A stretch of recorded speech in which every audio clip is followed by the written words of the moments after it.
Hello, and thank you for tuning in to Fed Up, your no BS nutrition podcast. I'm your host, Kayla Marie, certified personal trainer and nutrition specialist, working with clients since 2014. After swimming up diet culture's bullshit stream for so many years, I am fed the absolute up with how miserable it's making people feel when we are supposed to be getting healthier. This podcast is here to help you gain your sanity back so you can stop yo-yoing once and for all and finally learn how to trust yourself so you can enjoy food again without fear or shame while still getting to your health goals. My aim is to teach you how to detect the BS in not just the food and diet industries, but in all realms of life, because I know that, like me, we are all just a little fed up. So without further ado, let's dive into today's episode.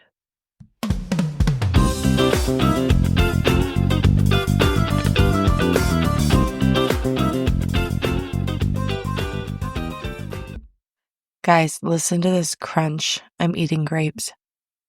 Oh, so good. I don't know how to ASMR. But man, I cannot eat any soft grape, okay? It needs to be crunchy. Same thing with apples. Same thing a little bit with bananas. I prefer them a little bit green, so they're pretty firm. Do not give me soggy fruit or vegetables. I'm a texture gal, you know what I'm saying? All right, let's get this show on the road, shall we? Welcome to another episode. Thank you so much for being here. Today we are talking about something that is near and dear to my heart, and the more that I get into it, the more and more I see it everywhere I go, and it almost surprises me how little this is talked about, or when I do bring this up with clients or friends or family members, they almost seem shocked to hear it. Like it's a really big eye opener for a lot of people. So I thought I would focus today on expanding on the idea of we are conditioned to eat certain ways and to believe certain things about food. And this starts as soon as we begin eating. So ultimately, however soon your parents started feeding you as a child is how your relationship with food begins. And you can even include breastfeeding in this, because if we talk about the extremes, a mother who's constantly breastfeeding off and on all throughout the day and night for the first 6 months to a year and has developed this incredible bond with her baby and maybe has really leaned into the hunger and fullness cues of the baby. The baby knows that it's going to be fed every few hours, so there is trust there, versus a baby who maybe is hardly ever picked up, is formula fed maybe 1 or 2 bottles short every day, and is not really growing at the rate that we expect and we would like because they're not getting fed properly. And maybe they don't get held very often for whatever circumstance that they may be in. So if you look at these two extremes, it could really begin as soon as you're born. But I'm going to talk a little bit more about maybe toddler-ish phase of eating and then school age phase of eating, and how that really important age range is ultimately how you eat as an adult. I'm sorry. There is a lot of unlearning that you have to do in order to completely change the ways that you've learned how to do things.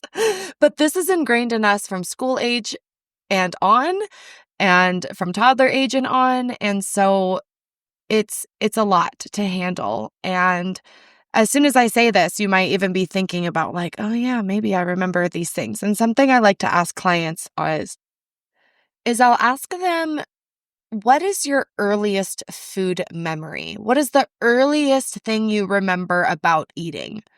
And it might not be anything specific, but everyone kind of has like, oh, well, I remember this, or I remember this instant at the table when my mom wouldn't let me get up until I finished my plate. And that carries on, right? Now you have to sit at the table until you eat all your vegetables. And my mother even will tell the story of she falls asleep at the dinner table. I've had a client who said that same thing, that she used to fall asleep at the dinner table. And then when everybody went to bed, she would like scourge, the kitchen and eat whatever she could. So I want to ask you, who taught you how to eat? Who taught you to eat like that? And who taught you how to think about food? Because you did not just come up with it out of thin air. All right. So let's take you down memory lane here. Okay. Were you part of the Clean Your Plate Club that I just mentioned? Were you given rewards for either eating certain foods or rewarded behavior with certain foods, right? If you behave, we'll go get ice cream. You are always conditioned to have dessert after your savory meal. And we start to tell children when they should be hungry or full, such as you can't already be hungry, you just ate. Oh, you're going back for seconds? Wow, that's a lot of food, etc., etc., etc. We are constantly being told from a very young age when we should be hungry, when we should be full, how much we should be eating, what we should be eating. And contrary to popular belief, I know a lot of parents are going to disagree with me here, but just hang in there with me here. Children are actually really good at regulating their own energy intake. They've done a study where in the morning they would give a kid a like smoothie type drink, right? That way you can kind of manage the calories, but it's still just 8 ounces of smoothie. So they would give them this smoothie and it would either have maybe 800 calories in it or it would have like 300 calories in it. So a high calorie versus a low calorie smoothie. And the kid doesn't know the difference, right? And neither do the parents or anybody else. I don't know exactly off the top of my head the exact design, so I apologize about that. But later they found that the child who ate the high calorie smoothie, the 800 calorie smoothie or so, or whatever it was, ate less later in the day naturally. And they expended more energy. So either again, the food gave them more energy to run around on the playground and they expended it, and or they ate less later to compensate for the high energy intake earlier. Again, how does a child know this? They just know instinctively because humans are animals first. Animals tend not to overeat. They tend to stay within where they are supposed to be, except if you have a domestic animal, because then we are overfeeding and underexercising our dogs. But that's a different podcast. We focus on human nutrition here, but there is a lot that goes into the body metabolism and mechanisms for energy intake and expenditure. So they found that the kid that ate the younger calories, the other kids who ate the fewer calories, that makes me laugh, the younger calories. Anyway, the one who ate fewer calories earlier in the day ended up eating more later. Funny how that works. So when we start telling children they shouldn't be hungry yet, or that's a lot of food, or whatever it is, and those adults themselves might actually not know what proper amount of food is either, mind you. There's a lot of times that I have a client who will tell me that they eat a lot of food, they should feel full, but yet they're not, they're constantly thinking about food, et cetera, et cetera. And they think that they're eating a lot of food. And when I actually look at what they're eating or they send me pictures of what they're eating, it's not a lot of food. And one, maybe they're lying, but two, I actually know a lot of people who end up eating like a bird, right? It's always that joke that grandma eats like a bird, right? Well, funny enough, most of our grandmas probably ate like birds.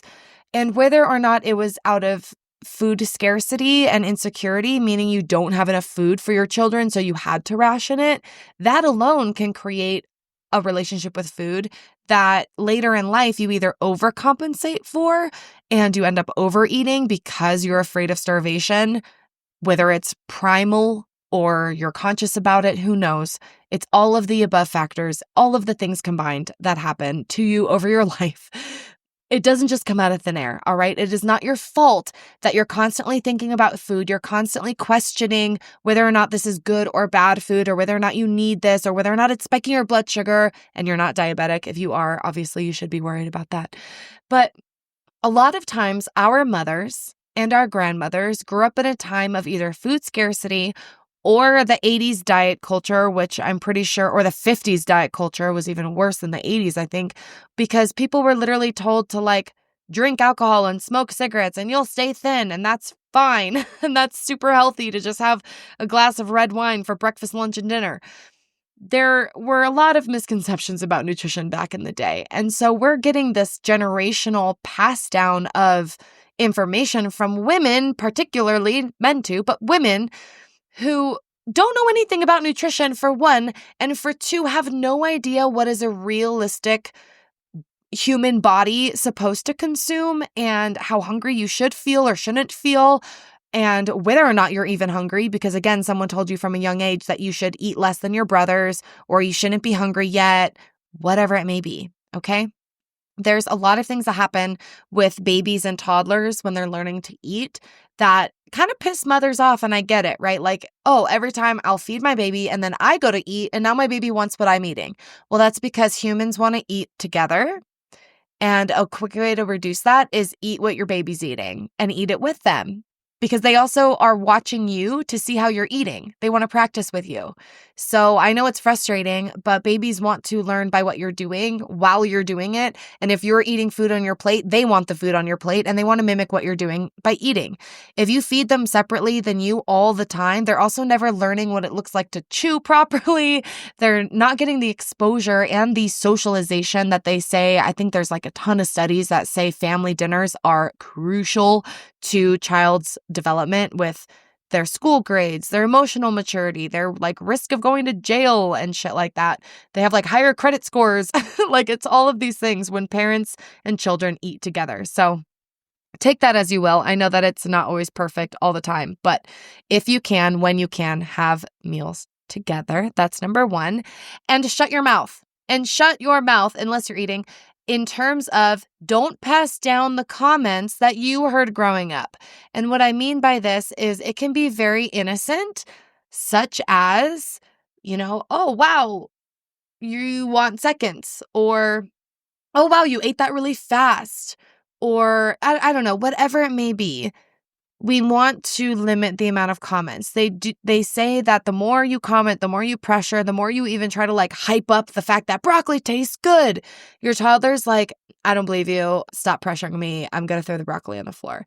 So again, it starts before you're even like fucking verbal by whether or not your parents are trying to get you to eat broccoli or not. It's pretty funny. So when you are looking at, and again, I'm not like a child's feeding specialist, what I really look at is how you as an adult, who's most likely listening to this podcast, has probably been influenced in your eating habits since you were a toddler. And if you are a parent, maybe you can be a little more conscientious of how that's projecting onto your children now, or how you were projected by your mother's eating disorder or whatever. That was a weird sentence, but we're moving on. So remembering that there are other factors influencing your behavior, your child's behavior, there's other things that impact your physiology, your body's stuff, by the way that you think about it. And what I mean by this is a couple different things. If you think you are consuming high calorie or bad food, your body responds to that by preparing to digest a high calorie meal versus a low calorie meal. So the way that you think about food literally affects like your hunger and appetite and ghrelin response. Like your hormonal response to eating is affected by how you're thinking about what you're eating. Now that's true with the high energy, low energy, and that's also true with things like sugar. When you tell a child or when you talk about it around your child, because trust me, your 6-year-old hears you.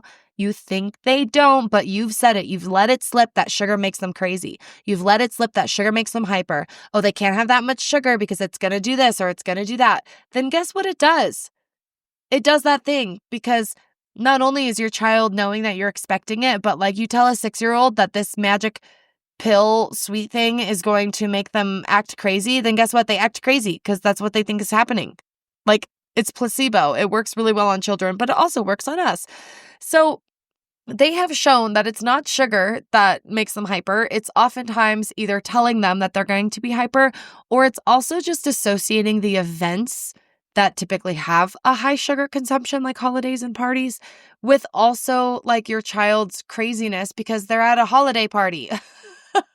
They're celebrating a birthday. Of course, they're crazy.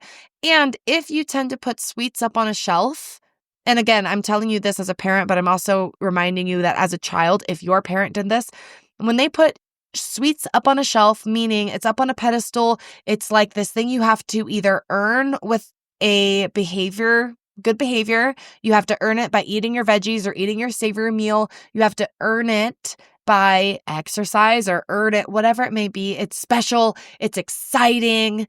Then, of course, when you give it to your child, they're going to act like it's the best thing in the world, and it makes them insane because they finally got to press the big red button that says do not press.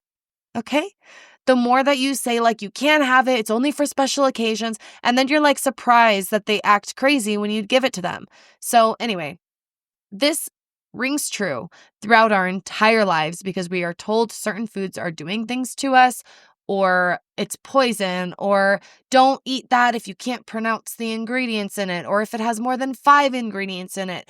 Like, we've been conditioned from our parents, from our aunties, from our teachers and our social medias and magazines, like all of society, especially in the past 150 years. Maybe before that, I don't know, but there has been a huge move to be a little more controlling in people's diets and what we can eat. And I think part of that is because of access, right? If you look at a couple hundred years ago, people didn't really have the luxury of choosing a whole bunch of food and counting all the ingredients because you just like ate food, right? You just like cut up your chickens and ate them. So, or, you know, butchered them, cooked them, ate them, whatever it may be, right? You just kind of planted your veggies, you pulled them up, you ate them. So when we're looking at all of the things that influence modern day eating, we can't compare ourselves to like 500 years ago. We have to look at what's happened in the past 50 to 100 years, the past 1 to 2 generations, because lots about food has changed. Lots. All of a sudden, TV dinners came out, Weight Watchers came out, candy was a big thing. Like all of these like fast food restaurants popped up, like all of these convenience stores, and food is everywhere. And we've made it cheaper, accessible, more tasty, more calorie filled, more sugar filled, all of those things. And with that, you have the pushback of this is bad, that's poisonous, this is going to give you a heart attack, that's making everybody fat, right? So all of these voices about food. So I want you to pause and ask yourself, what have you learned growing up? What have you learned in the past 5-10 years? What have you learned in the past 20 years? What voices are you listening to, whether in your own head or outside of that, whether it's by your mother, your father, your spouse, your boyfriend, whoever it may be? What voices are you listening to? And then I want you to think, okay, how am I responding to those voices? All right. Am I hiding my food because I'm afraid of who's going to be looking at it? And am I trying to tell my kids to have a good, healthy intake of their veggies and their plants and this, that, and the other, but you're also like forcing your child to eat broccoli the same way that you were forced to eat broccoli? Maybe you should just kind of notice these things. Maybe you notice that whether it is overcompensating or following in the same footsteps. What I mean by this is maybe your mother restricted a lot of food. She was kind of on that anorexic side of not eating like a bird, as they say. You might have overcompensated, and now you struggle with keeping a healthy weight and you're obese, or you struggle with binge eating and restrictive eating, things like that, because you think that you should be able to eat like your mother, but you can't. And your survival instinct in your brain is like, eat more food, otherwise you're going to die. And so you overcompensated. Or you followed in her same footsteps and now you're also anorexic. So it's a little, double-edged sword there where people tend to overcompensate one way or follow in the footsteps there. So when you are looking at these food rules that either your parents has put on you, or again, that maybe you've heard in the media or at school, wherever it may have been from, and you've internalized them one way or another. And when we have looked at what we call parental feeding styles, these have been studied for a few decades now. We look at 4 main categories of how parents feed their children. We're looking at authoritarian, which is what we're going to mostly be talking about today, high control, low responsiveness to child's needs and preferences. This is associated with either overeating or avoiding food, right? This is, again, high control. I'm controlling what my kid is eating. Maybe you're bribing them. Maybe you're forcing them in other ways. I don't know, whatever it may be. Mealtime's a struggle for you. And there's low responsiveness to your child's preferred foods. However, the other side of that is permissive parental feeding, which is low control and high responsiveness, which is kids, you can eat whatever you want. A lot of times this is like maybe the, okay, what do you want, kids? And the kids say McDonald's, you drive to McDonald's. What do you want, kids? The kids say pizza, you get pizza. I think that this is also a lot of times parents trying to kind of justify or excuse their own eating behaviors. And they're like, well, I'd rather just get fast food every day so they can get fast food every day. Permissive is a little bit different than the third one called uninvolved, which is low control and low responsiveness. This is where a child is maybe left to fend for themselves. It's very unstructured. They may not know what to eat, how to eat, or like how to prepare foods. This tends to lead to poor dietary choices and low food or nutrition literacy. And again, you can be a permissive parent where, okay, yeah, you can have whatever you want and you have a house full of junk food. And you can also be a little uninvolved where you don't even have like structured meal times. They can just eat whatever they want as they walk around or binge on TV, whatever it is, right? And then you have the fourth, which is the authoritative. Not authoritarian, but authoritative. This is high control and high responsiveness. This is where you set clear boundaries to what we're having for dinner, but you're respectful to your child's hunger cues and their preferences. So you're encouraging them to eat healthy. You're providing the healthy choices without control, without restriction, or forcing them to eat anything, right? So you just provide the food and then it's up to them. This is ideal. This is what we want. This leads to healthier dietary choices, a balanced approach to eating. They tend not to binge or like go to one extreme or the other. So parents who do this, they don't have restrictive foods. They enjoy sweets without putting them on a pedestal. But again, when you're serving breakfast, lunch, dinner, snacks, you're not necessarily giving them like chips and sweets and licorice and donuts all the time or as their like only main nutrition. You're giving them nutritious foods with a donut. And then you're maybe providing some exposure to new foods, right? You're putting broccoli on their plate even when they never touch it, plus some safe foods that your child is going to eat. This is the high responsiveness. So you have structured choices, not rigid rules. You have macaroni and green beans, and you just expose them to the green beans every time. Maybe you let them dip the veggies in ranch because that helps them eat it, right? Okay, yay. Give them the frickin' ranch. So you just provide the good food and hopefully that they eat it. A lot of times you might positively encourage consumption at the dinner table, but it's a pleasant experience.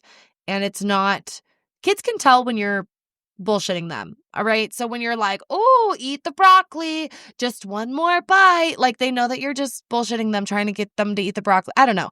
But when you sit with them and you're eating the broccoli yourself, or when you're letting them kind of pick apart the broccoli, or when you let them dip it in ranch or other dipping sauces, like let them play with their food. You play with the food.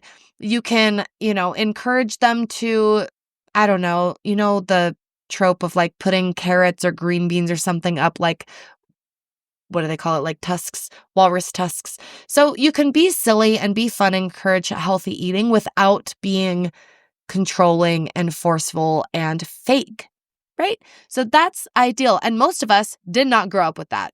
Okay, if you did, yay for you. Most of my clients, when I dig down deep into like, Why are you hiding food, binging food, restricting food? You're often on a diet, this, that, and the other. I find out usually it's from their moms. And women, if you're listening to this and you have children, be wary, because we might think that we've dealt with it maybe, and then you're not noticing those comments come out very naturally and how that can affect somebody. So just want to point that out there. I know I don't have children yet, but I do have a mother. So, and I do have friends who have mothers and clients who have mothers. And again, sometimes it's the fathers. Every once in a while, there's somebody who's like, yeah, my dad grew up telling me I was fat my whole life. Like, I'm not saying men are perfect at all. I have a client who her husband's constantly commenting right now about her food choices. He's the voice in her ear, but it started with her parents. Of course, it usually starts with your parents, and then you start hearing it amongst other people or dating somebody or your siblings, whoever it may be. It's everywhere, and you're going to start hearing it.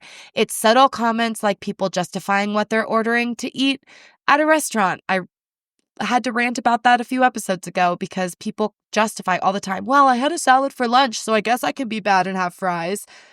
Do you know how much implication you just said in that sentence? You're saying that it's bad to have fries. You're trying to justify that you earned your fries by having some greens. The greens are the good. Everybody else at that table now is internalizing their own thought of what I ordering bad or good? It's a whole, just shut up. Nobody cares, first of all. And second of all, you were only fueling your own misery of having a poor relationship with food and needing to make those justifiable choices because you actually don't know what just balanced moderation, healthy eating is. And you feel bad no matter what you're eating. Okay? I'm trying to get to the point where you can be a little bit flexible. You can be a little bit forgiving, so to speak, but honestly, there's nothing even to forgive yourself about a lot of times. You're just eating food and enjoying food. Sorry, there's a truck going by. Hope you can't hear that.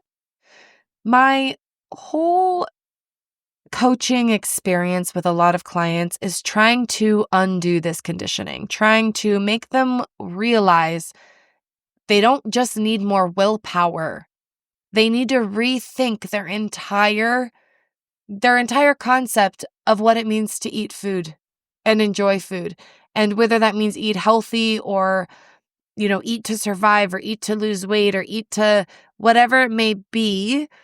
Again, food is more than just fuel, but if a lot of times it's been convoluted with a whole lot of other schnuff that doesn't make any sense, it just tends to be a miserable experience for too many people. So how do we undo this? How do we start enjoying our food again and still prioritize healthy eating, right?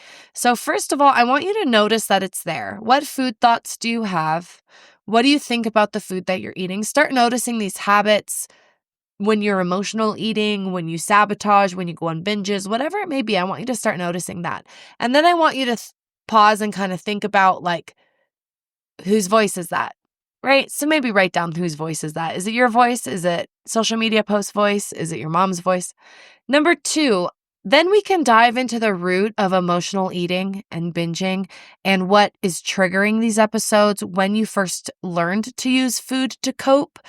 And then number 3, we figure out what else you can do to cope. What else can you think about this food? How else can you think about this food? Where are the dams and the leaks in your river of health that needs to budge or that needs to get patched up so that you can stop sabotaging it? Oh, I love that metaphor. That was a little wordy, sorry. But essentially what we are going to look for is what are the bottlenecks? Where are the roadblocks? Where are the leaks? Where are the pitfalls? Whatever you want to call them, what's tripping you up? Because there's something. I know there is. Is it stress? Is it habit? It might just be your habit, right? You're just unprepared. There's nothing wrong with you. You're just unprepared. You don't meal plan. You've never really thought about it. You have no structure in how you're eating. You're just kind of winging it. And then you go hungry some days, you overeat other days. That's pretty common. You just got to find some structure. We just got to, reel it in a little bit. Other people are snacking all day long. They're eating large portions. They're eating out all the time. So their calories and everything else is immediately higher than if they were cooking at home, things like that, right? Other people are not eating enough.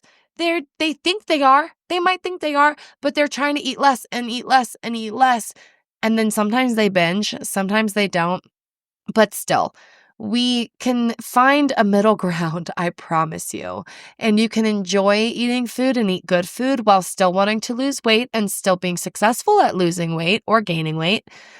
And it doesn't have to be extreme. And I think that a lot of times we try to hop onto a diet, or we try to improve our eating patterns, or we try to force ourselves to eat a certain way, but we haven't really addressed what's driving our eating habits to begin with.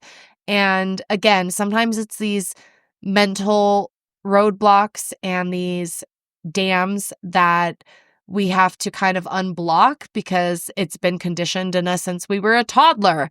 Other times it's a leak where we're so stressed out that we turn to food every time and we just sabotage our progress because, again, we haven't learned how to emotionally regulate with anything other than food. So there's a lot of possibilities here with what could be going on for you. But I hope that this made you kind of think about why you eat the way you eat and maybe give yourself a little bit of grace. It's not just your lack of willpower, okay?